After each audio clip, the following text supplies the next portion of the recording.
مولانا جرنیل اہل سنت والجماعت حضرت مولانا محمد اعظم طارق شہید رحمۃ اللہ تعالی علیہ۔ ہمارے سوالات کا تعلق بھی بزرگوں سے ہوتا ہے۔ ہم اللہ کے ولیوں کو، بزرگوں کو مانتے ہیں، شرط یہ ہے جو واقعی اللہ والا ہو، 2 نمبر نہ ہو بس۔ وہ فرماتے ہیں کہ 1987 میں شیر اسلام مجدد العصر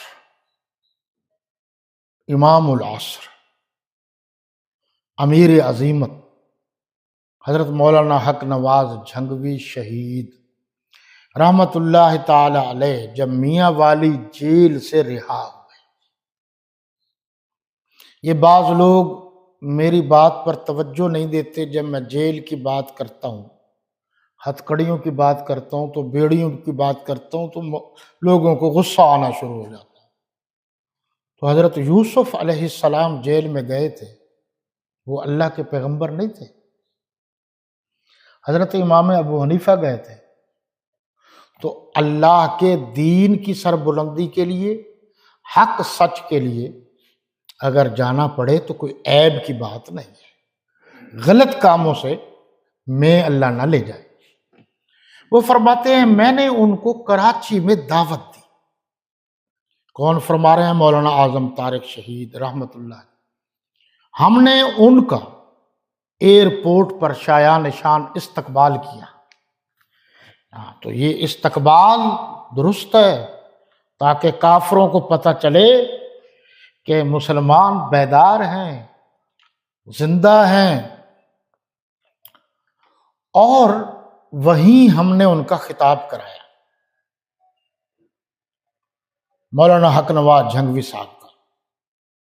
ذہین ترین آدمی تھے، تو انہوں نے خطاب میں، ذرا آپ بات پر غور کریں گے، خطاب میں کرتے ہوئے اپنا ایک شعر دہرایا۔ فرمایا صدیق مجھے ساری دنیا کہتی ہے کہ تیرا شیدائی ہے۔ غور کریں آپ، صدیق رضی اللہ عنہ، مجھے ساری دنیا کہتی ہے کہ تیرا شیدائی ہے، اب میرا ہوش میں آنا تیری رسوائی ہے۔ آپ ہمیں کیا سمجھتے ہو؟ ہم صحابہ سے محبت، اللہ رسول کا حکم ہے۔ ایک اور جو حضرت کبھی کبھار نجی محفل میں گنگنایا کرتے تھے کہ تزئین گلستاں میں ہمارا خون بھی شامل ہے۔